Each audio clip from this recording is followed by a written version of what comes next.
बिस्मिल्लाहिर्रहमानिर्रहीम। गुमनाम हीरो के मुअज़्ज़ज़ नाज़रीन, अस्सलामु अलैकुम। आइए चलते हैं कहानी की तरफ।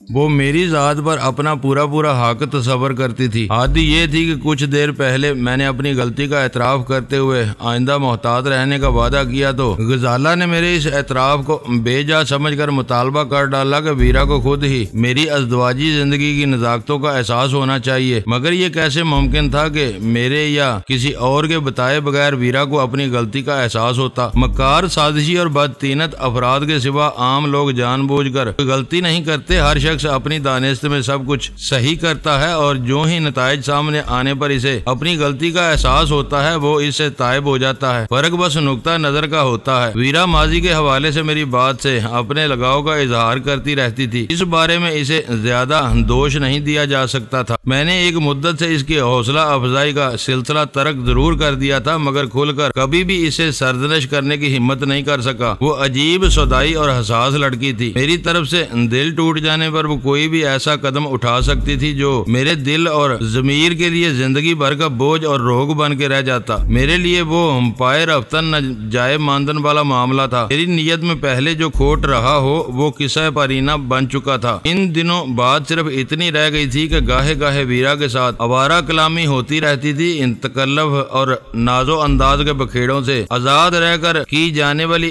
ऐसी बातें अक्सर मेरे दिल और दिमाग को फकरात के बोझ से आजाद करके मूड खुशगवार बना देती थी। मुझे फिक्र ये लाक हो गई थी कि वीरा इस वक्त असे सुरूर में थी। ये सुरूर ऐसा होता है कि इसके जेरे असर चूहा भी शेर बन जाता है, और फिर वो तो हमेशा की मुंह फट और हाजिर जवाब थी। दूसरी तरफ गजाला का जहन शायद इश्तियाल की कैफियत से पूरी तरह बाहर नहीं आ सका था, और सुल्तान शाह की नादिर शाही फरमान ने इन दोनों लड़कियों को किचन की खलवत में यकजा होने का मौका फराहम कर दिया था। मेरी ये फिक्रमंदी ज्यादा देर तक बरकरार नहीं रह सकी। सुल्तान शाह ने इंतजार के लम्हात गुजारने के लिए टीवी ऑन कर दिया और अव्वल खान अपनी जगह छोड़कर मेरे करीब आ बैठा। मैं गया तो वीरा ठीक ठाक थी, मगर अब खासे मूड में नजर आ रही थी। अव्वल खान ने धीमी और तजस्सुस अमेज आवाज में यूं कहा जैसे मुझसे अपनी राय की तायद तलब कर रहा हो। वो तुम्हारे सामने है, तुम खुद तजर्बाकार आदमी हो, इसकी कैफियत को समझ सकते हो। मैंने बेपरवाही से जवाब दिया। इस वक्त वो तुम पर ज्यादा मेहरबान है, मुझे इसकी मेहरबानी की कोई जरूरत नहीं। मुझे तो ये फिक्र है कि वो जरूरत से ज्यादा अल्कोहल इस्तेमाल करके अपनी सेहत बर्बाद कर रही है। अपनी जरूरत का अंदाजा वो खुद ही लगाती है और दूसरों के मशवरे कबूल नहीं करती, लेकिन वो तुम्हारी बात मानती है। अव्वल खान ने सरगोशियाना लहजे में कहा। इस छत के नीचे हर शख्स इस गलत फहमी में मुब्तला नजर आता है। मैंने एक गहरा सांस लेके कहा, तुम इसके बारे में ज्यादा तरद्दुद न करो। तुमने देखा नहीं कि ज्यादा पी लेने के बाद इसके रुखसारों से आंखों तक में कैसी हयात और सुर्खी दौड़ने लगती है। यानी तुम इसे समझाओ। वो मेरा बाजू दबाते हुए मुस्तरबाना आवाज में बोला। इस तरह वो वक्त से पहले खुद को खत्म कर लेगी। मैं इसके किसी इबरतनाक अंजाम से डरता हूँ। तुम्हारा क्या ख्याल है? मैंने इसे समझाने की कोशिश नहीं की होगी। फिर वो क्यों नहीं समझती? आखिर इसे क्या रोग लगा हुआ है जो इसे अंदर ही अंदर खाए जा रहा है? वो और मुंह से कुछ बोलने के बजाय अपने दुखों को खुद ही पीती रहती है। अब तुम ठीक पहुँचे हो। मेरा भी यही ख्याल है कि इसके अंदर कोई दुख परवान चढ़ रहा है। मैंने अव्वल खान की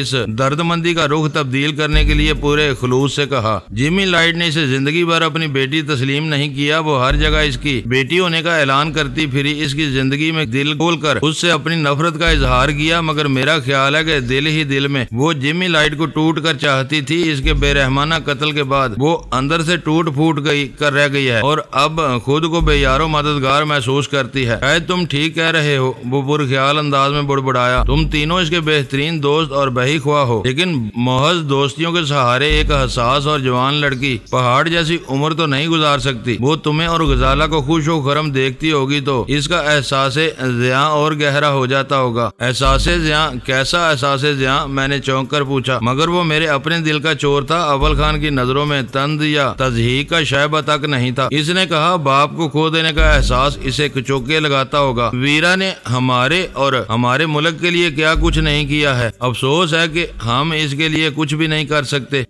किसी वक्त मैं खुद को इसके लिए बहुत दुखी महसूस करता हूँ। वो इस कदर खुद सर और अनाप परस्त है कि हम इसकी मर्जी के खिलाफ इसे किसी से शादी करने पर मजबूर नहीं कर सकते। मैंने मासूमाना बेबसी का मुजाहरा करते हुए कहा, यह नामुमकिन है। अव्वल खान ने सर हिलाते हुए बोला, वो मगरबी माशरे में पली बड़ी है, तालीम याफ्ता है, इसने दुनिया देख रखी है, इसे यूं किसी खूंटे से नहीं बांधा जा सकता। गुफ्तगू को खत्म करने के इरादे से मैंने मुख्तसर तरीन जवाब पर इत्तफाक किया। चंद सानियों के लिए हम दोनों खामोश हो गए। सुल्तान शाह टीवी पर कश्मीरी हुर्रियत पसंदों की सरगर्मियों की एक दस्तावेजी फिल्म देखने में मुनहमिक था। मैं अक्सर गौर से इसके रवैयों का मुशाहदा करता रहा हूँ। सुकूत के दौरान अपने ख्यालात को यकजा करने के बाद अव्वल खान ने दोबारा बोलना शुरू कर दिया। इसे बिला वजह ही पाकिस्तान और इसके मफादात से हमदर्दी नहीं है, इसकी तय में कोई और ही जज्बा कार फरमा नजर आता है। मुझे अंदाजा नहीं था कि तुम चुपके चुपके इस पर रिसर्च कर रहे हो। मैंने हंसकर कहा, तुम इसे सिर्फ दोस्त तस्वर करते हो, लेकिन मेरा ख्याल है कि वो तुमको अपना आइडियल बना चुकी है। अगर इसे अपने महबूब के इंतखाब की आजादी दी जाए तो वो यकीनन तुम जैसे किसी मर्द का इंतखाब करेगी। अव्वल खान ने बहुत दबे दबे और मोहतात लफ्जों में वो बात कह ही डाली जिसे मैं टालना चाह रहा था।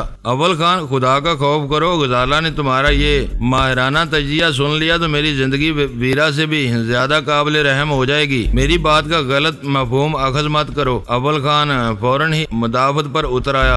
मेरे कहने का मतलब ये है कि वीरा तुमसे इस कदर मरूब और मुतासर हो चुकी है कि अब इसे मगरबी मुआशरे में अपनी पसंद का कोई मर्द नहीं मिल सकता। इसने इसीलिए अपनी वतन और शहरियत को खैरबाद कह दिया है और अब वो सिर्फ इस आस पर यहाँ पड़ी हुई है कि तुम जैसा कोई दूसरा मशरकी मर्द इसे भरपूर मोहब्बत और तहफ़्फ़ुज़ का साया फराहम कर सके। अपनी ये तावीलें तुम खुद ही समझ सकते हो। इस मरहले पर मैंने तजाहल आरफाना से काम लेते हुए बेबसी से कहा, मेरी जात में सुरखाब के पर नहीं लगे हुए, बल्कि खुदा बहुत वसी है। यहाँ चप्पे चप्पे पर ऐसे लोग मिलेंगे जो साफ सुथरे माजी के साथ काबिल रश्क किरदार के मालिक होंगे। यही असल नुक्ता है, इसने जोर देकर कहा और मैं इसकी नुक्ता अफरीनी पर कदरे परेशान हो गया। वो कह रहा था, हीरा का माजी काबिल रश्क और साफ सुथरा नहीं है। वो अपने जैसे ही किसी आदमी के साथ खुश और बेफिक्र रह सकेगी। साफ सुथरे माजी का मालिक इसे क्यों कबूल करेगा। इस वक्त अव्वल खान मुझे मोहतात अंदाज में लाजवाब करने पर तुला हुआ था। मैं इसकी बात का जवाब सोच ही रहा था कि चमचे से प्लेट बजाने की आवाज आई और मैं उछलकर अपनी जगह से खड़ा हो गया। आओ, मेज लग गई है, अब मैं 1 मिनट भी इंतजार नहीं कर सकता। डाइनिंग टेबल पर यह देखकर मेरी जान में जान आई कि गजाला और वीरा के जगमगाते हुए चेहरों पर मुस्कुराहटें बिखरी हुई थी। फिजा में मंडलाता हुआ तसादम का संगीन खतरा टल चुका था। इस वक्त तक हम सब अव्वल खान की कहानी में उलझे हुए थे। वो पहली बार आया तो इससे बहुत सी बातें हुई थी। नादिया से बाज बुर्स के बाद वो लौटा, तब भी दूसरी बातें होती रही, लेकिन हमारी समंदरी सैर का कोई जिक्र नहीं हो सका। खाने की मेज पर सुल्तान शाह ने वो कहानी छेड़ दी। ये बहुत गलत फैसला था। अव्वल खान ने पूरी बात सुनकर कदरे खफगी से कहा, पता नहीं तुम बैठे बिठाए इतने खतरनाक फैसले क्यों कर लेते हो। हाजी दिल मुराद और गफूर भट्टी पाकिस्तान के साहिलों पर होने वाली इंसानों की स्मगलिंग के बेताज बादशाह हैं। ऐसे लोग मुखबरों और मुहाफजों के मजबूत घेरे में रहते हैं। हो सकता है कि तुम्हारी बोट का नाखुदा भी इसका मुखबर हो और अब तक इसे ये खबर पहुंचा चुका हो कि आज 2 मुकामियों ने इसके घर में दिलचस्पी का मुजाहरा किया था। इससे क्या फर्क पड़ता है, ये सरगने भी हम जैसे इंसान होते हैं। इंसानों के समंदर में आसानी से 2 आदमियों का सुराग नहीं लगा सकते। मैंने कोफ्ते का लुकमा निकल कर कहा, ये मान लो कि उधर का रुख करके तुमने एक गैर जरूरी और संगीन खतरा मोल लिया था। अव्वल खान ने चिड़चिड़े लहजे में कहा, दिल मुराद और गफूर भट्टी जहरीले नाग हैं। अपनी जात में आने वाले किसी हरीफ को नहीं बख्शते। जिंदा दुश्मन के पैरों में वजनी पत्थर बांधकर इसे जीती जागती हालत में गहरे समंदर में गर्क करना इनका महबूब तरीन मशगला है। ये वहशियाना काम वो अपनी लांचों में बहुत दूर निकल कर खुद ही सर अंजाम देते हैं। एक बात और भी है, वीरा ने पुरख्याल अंदाज में कहा। जहाँ तक मुझे याद पड़ता है, कमांडर सईद ने बताया था कि इन दोनों ने अपने अपने इलाके बांटे हुए हैं और नीलोर वाला समंदरी घाट गफूर भट्टी की सल्तनत में शामिल है। ऐसे वक्त में दिल मुराद पर वक्त बर्बाद करना बेसूद था। वो दोनों एक थैली के चट्टे बट्टे हैं। मुझे खुशी है कि मैंने बिस्तर में पड़े रहकर वक्त बर्बाद नहीं किया। हाजी दिल मुराद के बारे में कुछ न कुछ जानने में कामयाब हो गए हैं। मैंने कहा, मेरा दावा है कि इस मुख्तसर से फेरे में तुम काम की कोई बात मालूम नहीं कर सके होगे। मेरी बेनियाजी पर अव्वल खान को यक बेयक हल्का सा गुस्सा आ गया। सबसे बड़ी काम की यही बात है कि कमांडर सईद की मालूमात नाकस है। मैंने इसे चिढ़ाने के लिए कहा, हाजी दिल मुराद किसी अलग जजीरे पर नहीं बट आइलैंड ही के एक किनारे पर रहता है। इससे बहुत ज्यादा मालूमात मेरे पास मौजूद हैं। अव्वल खान मेरी बात काट कर तेजी से बोला, जजीरे के इस वसी रकबे के गिर्द एक गहरी समंदरी नहर खोदकर इसे एक जैली जजीरे का रूप दे दिया गया है। वहाँ के रहने वाले इस हिस्से को बट आइलैंड का हिस्सा नहीं समझते, इसे शाह बेला कहते हैं। शाह बेला? गजाला ने चौंक कर दोहराया। बेला तो शायद दरियाई जजीरों को कहते हैं। कहते होंगे, लोगों के दिए हुए नामों पर किसी असूल का इतलाक नहीं होता। जैसे अशका। सुल्तान शाह बे इख्तियार बोल पड़ा, वो भी एक अजीब आदमी था और लोगों ने इसे अजीब ही नाम दिया हुआ था। अब तुम लुगते कंगालते रहो, डशका कहीं नहीं मिलेगा। शाह बेला तो फिर भी जरा ढंग का नाम है। समंदर और दरिया में फर्क ही कितना होता है, एक खारा और दूसरा मीठा। बिफर जाएं तो दोनों ही भयानक तबाही लाते हैं और इत्तेफाक की बात है कि दोनों ही खासे गीले होते हैं। सुल्तान शाह की बेसरोपा वजाहतों ने माहौल का तनाव दूर कर दिया और अव्वल खान ने सर झुकाकर अपनी पूरी तवज्जो खाने की तरफ मबजूल कर दी। जाहिर वो गुफ्तगू वहीं खत्म हो गई, मगर मेरा जहन उलझा रहा। कराची के एतराफ में वाक़या दो आबाद जजीरों ही हमेशा से मशहूर चले आ रहे हैं। इनमें से एक और शायद ज्यादा बड़ा मनोड़ा है, जहाँ समंदरी जहाजों की रहनुमाई के लिए खासा ऊंचा लाइट हाउस बना हुआ है, जो रात की घूर तारीकी में भी मीलों दूर से अपने वजूद का एहसास दिलाता रहता है। इस जजीरे पर न सिर्फ बहरिया की कई अहम तनसीबात हैं, बल्कि इस जजीरे के एक रुख पर आम लोगों के लिए तफरीही साहल भी मौजूद है। दूसरा जजीरा पहले अपने नाम के बजाय दो जजीरों के नामों को मिलाकर बाबा भट्ट कहलाता था और जुबानदानी के तदरीजी मराहल से गुजरकर भट्ट आइलैंड हो गया था। बाद कम इल्म लोग इस जजीरे की निस्बत भट्ट शाह से गलत सलत कर बैठते थे। हाँ, सिंध के अजीम सूफी शायर शाह अब्दुल लतीफ भटाई का मजार मौजूद है, लेकिन एक बात तय थी कि मैंने इन तज़किरों में कभी भी शाह बेला का नाम नहीं सुना था। अगर भट्ट आइलैंड के एक हिस्से को काट कर बाकी जमीन से अलग कर लिया गया था और हाजी दिल मुराद ने वहाँ अपना किला बना लिया था, तो ये कोई पोशीदा राज नहीं हो सकता था। सनसनी खेज और तजस्सुस अमेज खबरों के मुतलाशी नामा निगार इस अफसानवी और पुरअसरार किले की कहानियां अपने अखबारात में जरूर छापते और यूं शाह बेला का नाम मुल्क भर में मशहूर हो जाता, मगर ऐसा नहीं था। इसका एक ही सबब हो सकता था कि हाजी दिल मुराद अपने मस्कन की तशहीर पसंद नहीं करता था। वो एक ताकतवर और बारसूख सरमायादार था। इसकी दहशत की वजह से कोई भी इसकी पसंद या मर्जी से इनहराफ की जुर्रत करके समंदर में गर्क होना पसंद नहीं कर सकता था। इन जजायर के अतराफ में समंदर की सियाहत करने वालों की तवज्जो इधर मबजूल ही नहीं होती होगी, क्योंकि इस जजीरे के एक सिरे पर की जाने वाली जमीनी तब्दीलियां सतह समंदर से नजर नहीं आ सकती थी। दूसरी अहम बात यह थी कि हाजी दिल मुराद का मस्कन अंदरूनी शकू और पुरअसरारियत से माला माल होने के बावजूद बाहर से जरा भी गैर मामूली या अहम नजर नहीं आता था। बाहर से देखने वाले इसे कच्चे पक्के मकानात और झोंपड़ों पर मुश्तमिल जजीरे के किसी खुशहाल शख्स का पुख्ता घर समझकर नजरअंदाज कर देते होंगे। अव्वल खान ने शायद मुख्तसर से वक्त में हाजी दिल मुराद के इस ठिकाने के बारे में खासी मालूमात जमा कर ली थी, जिनका वो हवाला भी दे चुका था, मगर मुश्किल ये थी कि इसी के साथ इसने हाजी मुराद को गैर अहम करार दिया था। हमारी इस वक्त की मसरूफियात के एतबार से वीरा ने भी इसके नजरिए की तायद की थी। इस वजह से मैंने दोबारा वो मौजूद छेड़ने की कोशिश नहीं की। वो खाने का दौर खामोशी से खत्म हो गया। खाने के बाद हम तीनों मेज से उठकर ड्राइंग रूम में आ गए। बर्तन समेटने के बाद वीरा सब के लिए भाव उड़ाती हुई खुशबूदार काफी की प्यालियां वहीं ले आई। ये क्या है? मैं काफी नहीं पीऊंगा। तेरे सामने आते ही सुल्तान शाह ने बिदक कर कहा, इस वक्त मैं सिर्फ और सिर्फ चाय पीना चाहता हूँ। भला क्यों? वीरा ने पसपाई इख्तियार किए बगैर संजीदगी से पूछा। सुल्तान शाह ने लम्हा भर के लिए इसकी आंखों में झांक कर इसकी संजीदगी का अंदाजा लगाया, फिर मुतमिन होने के बाद कहा, काफी इस वक्त मेरी नींद उड़ा देगी, मेरे लिए चाय बना दो। वीरा बेसाख्ता हंस पड़ी और बोली, अगर तुम सोने के लिए इसी कदर मर रहे हो तो तुम्हें चाय भी नहीं पीनी चाहिए। तुम्हारे लिए भांग का एक गिलास होना चाहिए, क्योंकि तुम्हारे लिए वही ख्वाब और मशरूब का काम कर सकेगा। ये होटल नहीं, घर है। यहाँ हर शख्स की फरमाइश पूरी नहीं की जा सकती। जो हाजिर है वो कबूल करो, वरना बिस्तर पर तकिया दबाकर सो जाओ। ये कहकर वो हमारी तरफ आ गई। सुल्तान शाह इसे गुस्से और बेबसी से घूरता रह गया। वीरा ने इसे लाजवाब कर दिया था। नादरा का वो सजा सजाया फ्लैट हम चारों की बुनियादी जरूरियात से कहीं ज्यादा गुंजाइश और सहूलतों का हामिल था। एक कमरा मेरे और गजाला के तसर्रुफ में था, दूसरे में वीरा ने मैं नोशी के लवाजम सजाकर डेरा डाला हुआ था। तीसरा ख्वाबगाह में अव्वल खान बहुत आसानी के साथ सुल्तान शाह के साथ सो सकता था। असूली तौर पर ये बातें तय कर ली गयी, मगर वक्त धीमे धीमे गुजरता रहा और अब ड्राइंग रूम में ही जमे बैठे रहे। 1 बजे के बाद गजाला कसलमंदाना अंदाज में मुस्कुराती हुई हमारी महफिल से उठी तो वीरा को भी बहाना मिल गया। मैं महसूस कर रहा था कि इसकी आंखों में खुमार के डोरे हल्के पड़ते जा रहे थे। शायद वो गहरी नींद के लिए मजीद 1-2 गिलास अपने मैदे में उंडेलने की जरूरत महसूस कर रही थी। इन दोनों के चले जाने के बाद मैंने अव्वल खान को कुछ देर सो लेने का मशवरा दिया, लेकिन वो हूँ हाँ करके भी वहीं जमा रहा। इसके बुशरे पर नजर आने वाली लकीरों से जाहिर हो रहा था कि वो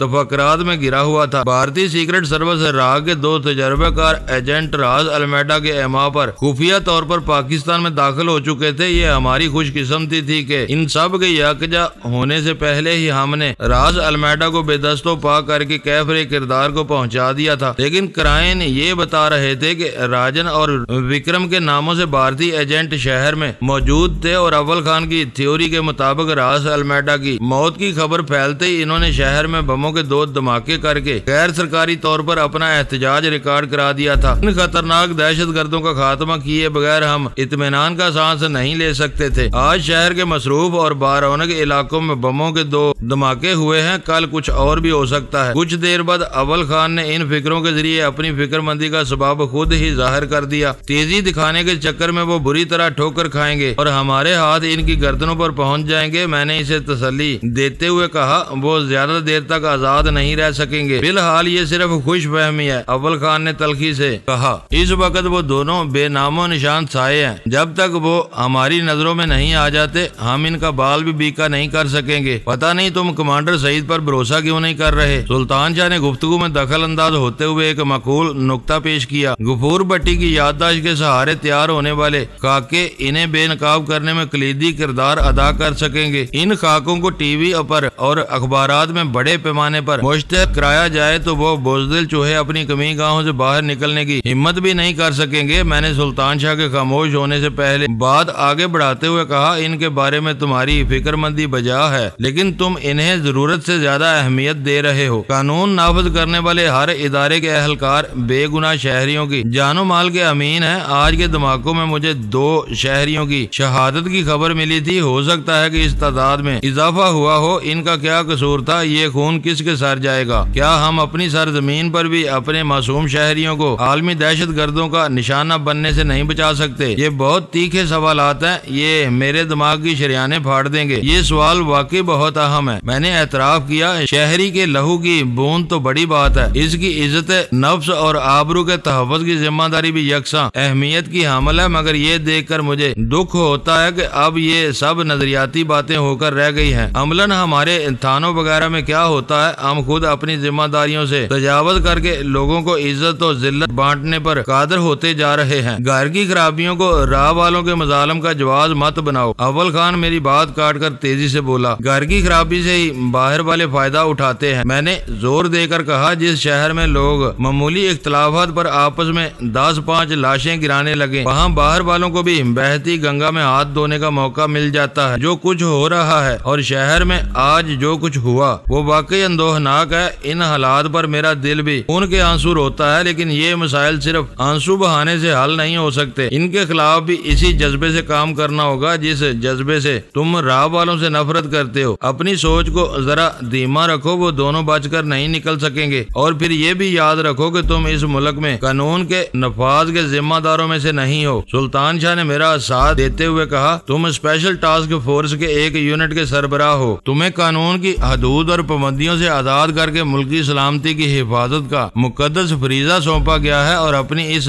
हैसियत में तुम सरकारी मुलाजम हो ना नीम सरकारी अहलकार। इन बातों की बार बार याद दहानी मेरा हाफजा ताज़ा करती रहती है, मगर हकीकत हम सब जानते हैं ये सब मंतकी बातें हैं। आलमी इदारों की गुंडागर्दी से बचने के लिए इन सब बातों का सहारा लिया गया। अगर हम सरकारी या नीम सरकारी मुलाजम नहीं है तो फिर क्या है? कौन लोग हमें स्पेशल टास्क देते हैं? हमारे बड़े किसको जवाब दे हैं? जाहिर है कि आसमानी फरिश्ते हमारे लिए अहकाम जारी नहीं करते। हम जैसे इंसान ही खतरों का इदराक करके हमारे लिए काम की हदूद और नौयत का तयन करते हैं। वो कौन हो सकते हैं? ये कोई भी समझ सकता है। वो ठीक ही कह रहा था। स्पेशल टास्क फोर्स मुल्क की एक खुफिया और तबाहकुन तंजीम थी जिसके हर रुकन को अनगिनत आजादियां हासिल थी। अपने मिशन की तकमील के लिए वो लोग हर लम्हे अपने फैसले करने की आजादी रखते थे, मगर बदकिस्मती ये थी कि वो फॉर्मेशन मुल्क के आइन और कानून से मावरा थी, इसलिए गिरफ्त या नाकामी की सूरत में इनको कोई कानूनी तहफ़्फ़ुज़ हासिल नहीं था और शायद दुनिया के हर सीक्रेट एजेंट का यही मुकद्दर होता है। वो लोग कामयाबी की सूरत में अपनी कौम के हीरो होते हैं, लेकिन किसी मिशन की तकमील में नाकाम होकर पकड़े जाएं तो इनके अपने भी इनसे मुंह फेर लेते हैं। मुल्क और कौम के मुफाद के नाम पर इन्हें सफाक दुश्मन के रहमो करम पर छोड़ दिया जाता है। वो लोग अपने इस अंजाम से पूरी तरह वाकिफ होते हैं, मगर फिर भी इसी पेशे में रहकर अपनी रोजी कमाते हैं। इन्हें बस एक बात का यकीन होता है कि इनका अंजाम जो कुछ भी हो, इनके बाद उनके अहले खाना भूखों नहीं मरेंगे। इनको इतना कुछ दे दिया जाएगा कि वो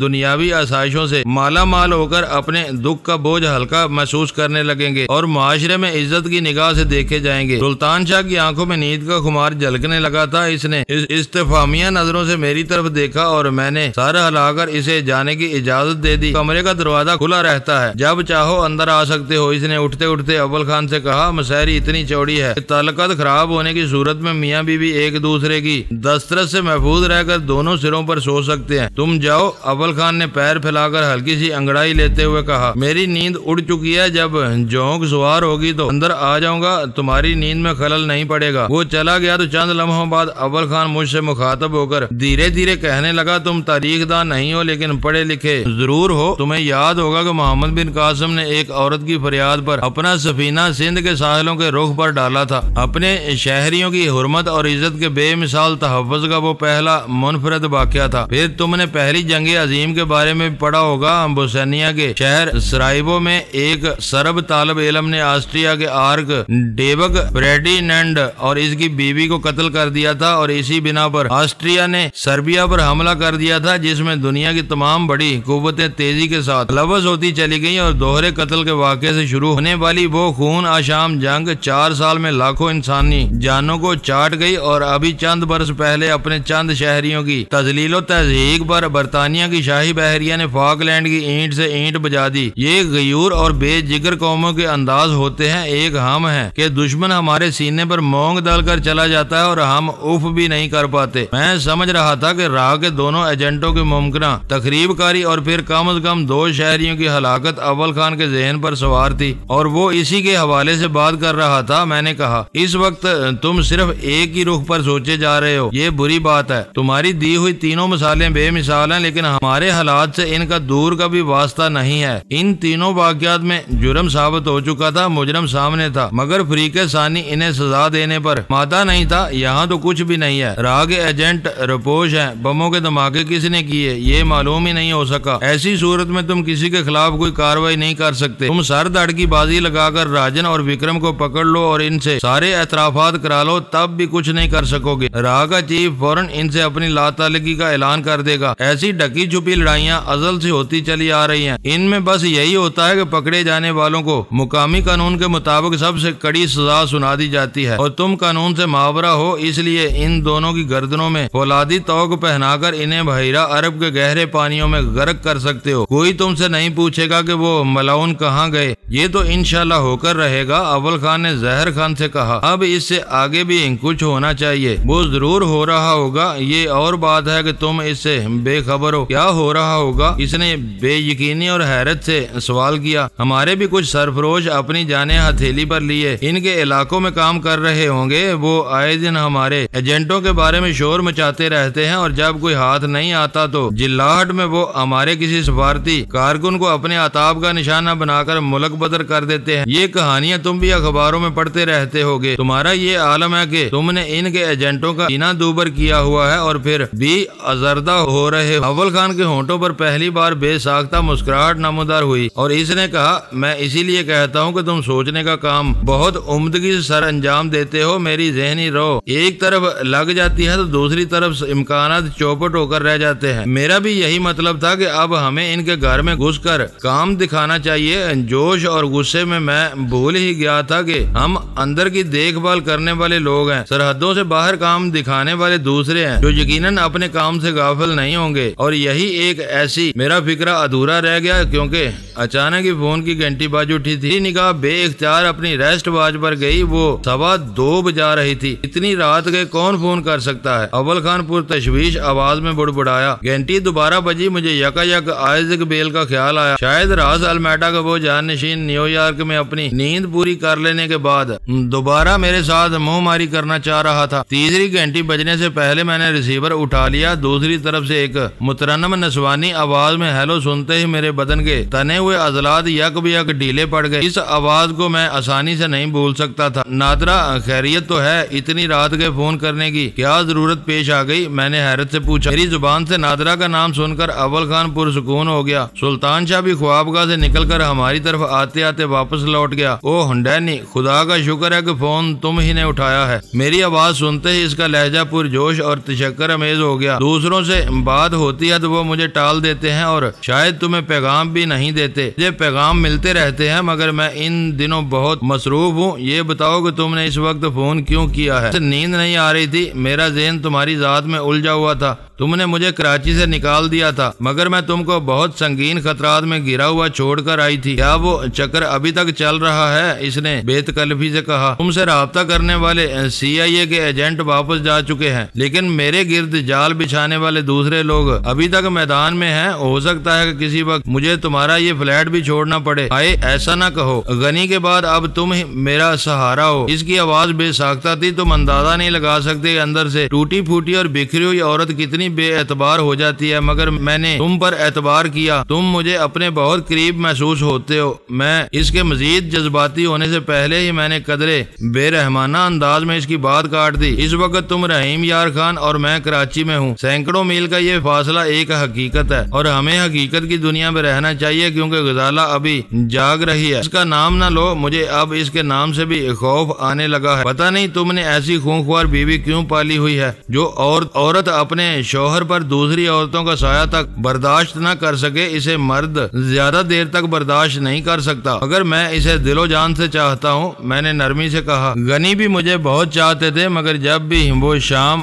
बाहर गुजार कर घर आते थे तो इनके लिबास में किसी औरत के लंबे लंबे भूरे बाल चिपके हुए होते थे। मैं एहतियात से एक एक बाल गिनती और कुड़ती थी मगर मैंने इन्हें कभी भी कुछ नहीं जताया। वो मुझे बेखबर रखकर खुश रहना चाहते थे और मैं बेखबर बनी रही। मैं मर्दों की फितरत को बहुत अच्छी तरह समझती हूँ और तुम भी आखिर को एक मर्द ही हो।